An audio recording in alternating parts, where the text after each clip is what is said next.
TCI is brought to you by Spendthrift Stallion Temple City, the best son of Dynaform Red Stud. Already 2 graded winners in 2016, including Bolo.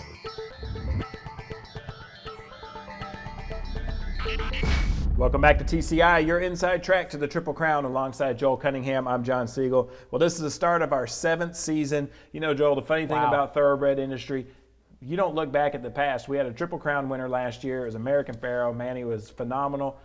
Great year. Won the Breeders' Cup Classic. But because he raced all the way into the fall and won the Breeders' Cup Classic, man, it just feels like it was yesterday that we were here. It really does. Yeah. But it's time to look at these horses now. It's a whole new start. This is 2016. Let's see if we can get another Triple Crown winner. But first, we got to start with the Derby.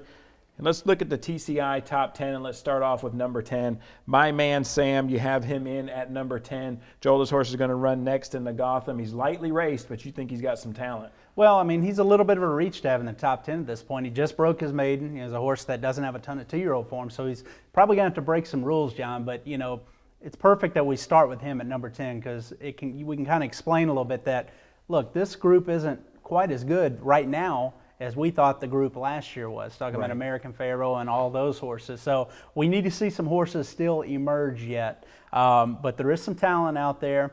My Man Sam, to me, is a colt that when I look at that female family, he's just going to get better and better as the distances go on further. He has that right style. He has that explosive turn of foot.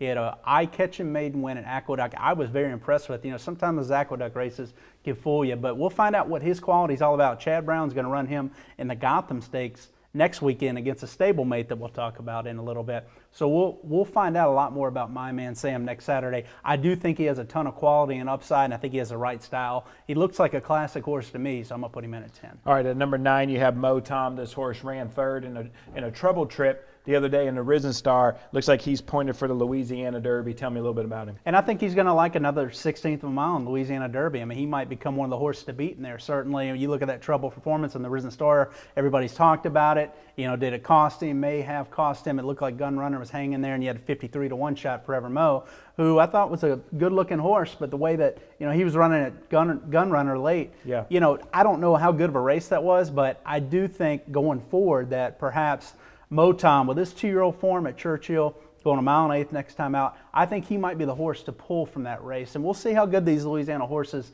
you know, are down the road. But for now, being a Mayfoal, being a bit immature, on the improve, Mo Tom, give me him at number 9. All right, and at number 8, we have Exaggerated. You talk about 2-year-old form. This colt had it. You know, I remember he was the hype horse. Everyone was really excited about him as a 2-year-old. Really was. Tell me, what do you think about him as a 3-year-old? He won the Saratoga Special, and you looked at Curlin, you said, well, this colt might be the Breeders' Cup Juvenile winner. You know, he gets around 2 turns, he should be better. I thought he'd run better in the Breeders' Cup, John. I was very disappointed in that performance. He was working well before the Breeders' Cup.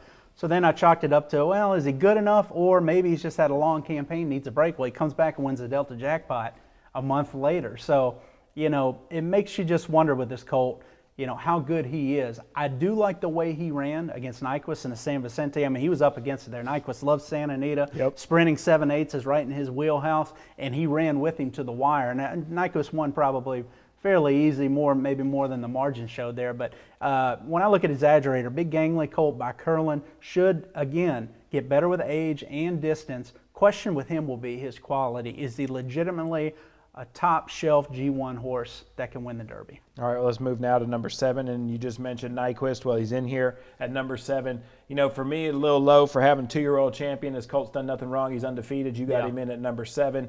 You know, when I look at some of the other horses you have on the list, tell me why you have him so low. Well, I mean, I think he's a miler. I mean, I look at the way he runs at 7/8 to a mile. To me, he looks a lot more explosive than when they've stretched him out around 2 turns. Now, having said that, nobody's beat him. He's 2 for 2 in grade 1s around 2 turns. Right. So you can't knock him. But that's at 2. That's at 1 mile and 1/16. Those races have been slow, John. So I need to see him face better company. And he's going to do that. If he stays on the Florida Derby path, if that's where they want to run, chase that bonus, I do think that track can carry him 1 mile and 1/8 at Gulfstream with his tactical speed.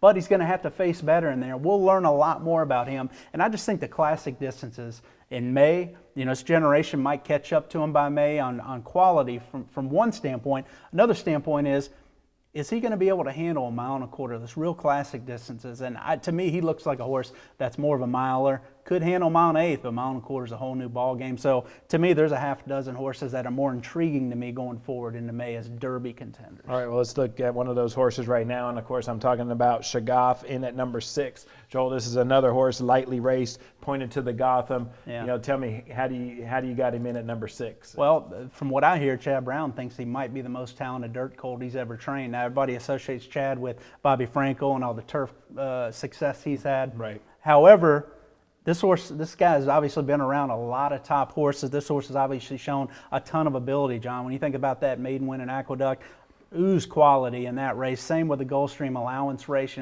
had a wide trip in there. And to me, I just look at the quality and the strides and the horse, and what he'll project to be when he gets around 2 turns.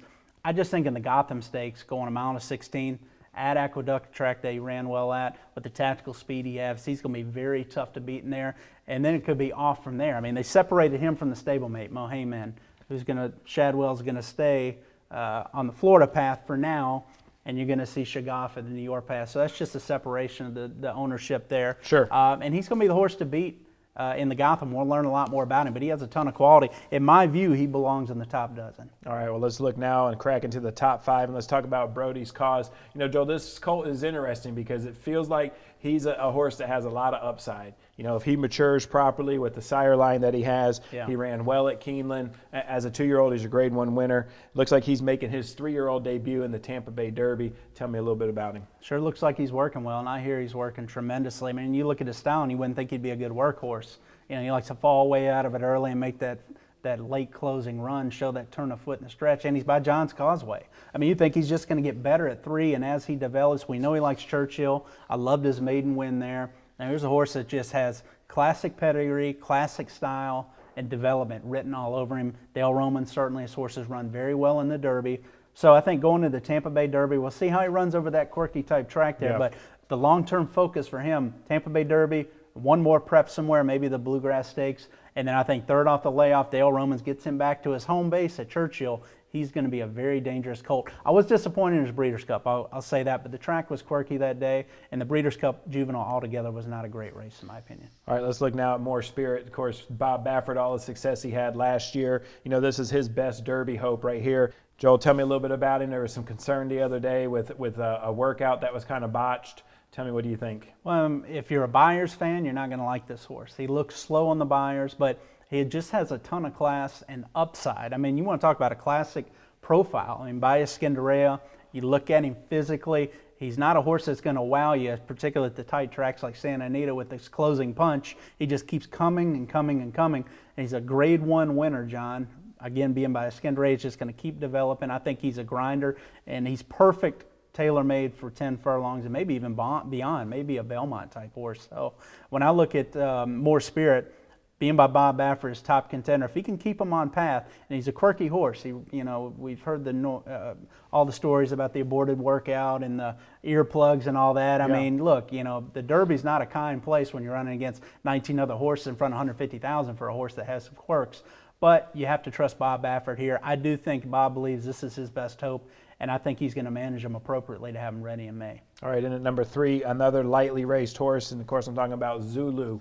Looks like this horse is going to run in the Fountain of Youth. I want to say, it's interesting this year. It looks like all these horses are going to face each other pretty early. In past years, horses have dodged each other and been able to kind of manipulate the system a little bit and not have to run against each other. But man, when I'm looking through your list here, a lot of these horses are going to run against each other soon. I agree. I mean, I look at my whole top 10 and where they're going to run, and a lot of them are on the same path, and that's a good thing in my opinion. I mean, you don't see Firing Line jump into the Sunland Derby this year. I mean, at least not yet. You see, basically a lot of these horses, we're going to learn a lot about them competing against each other before the Derby even. So I look at a horse like Zulu, and he may be a little high right now, being that he's ranked 3rd and he's just an allowance winner, but I love the way he broke his maiden and won his allowance race, John. To me, he showed a ton of quality, even though we don't know much from a class perspective. He just showed a ton of quality and promise. I mean, just a beautiful, moving, athletic colt with a big stride on him. And when he gets those legs stretched, and to me, he just looks like a horse that has a very explosive, athletic turn of foot, closing punch, and he has that 2-turn frame, that big stride. He's only going to get better when he gets around 2 turns. And I tell you, we'll learn whether or not I have him overrated or underrated this weekend. I mean, he's going to face Mo Heyman in the Fountain of Youth Stakes. So we'll find out whether or not he warrants that number 3 spot. All right, in at number 2, you got Songbird. You put the filly in there, and I read an article, Rick Porter, I mean, he said no means no. He's not going to run the filly in the Kentucky Derby, but you still got her in at number 2. Yeah, I'm not listening to you, Rick. And again, this is Triple Crown Insider, so, you know, maybe she pulls a Rachel. Maybe she does run the Oaks and then runs in the Preakness or something like that. But, look, I know she's not Triple Crown nominated. They're going to run her in the Santa Isabella, which is, you know, March 12th. You know, it's only $6,000 to Triple Crown nominate by March 21st. And the Santa Anita Derby is the same day as the Santa Anita Oaks, and they're giving away $1 million in that race. Right. And he could get points in there. And look, who's he going to have to run against in the Santa Anita Derby? I mean, possibly Exaggerator.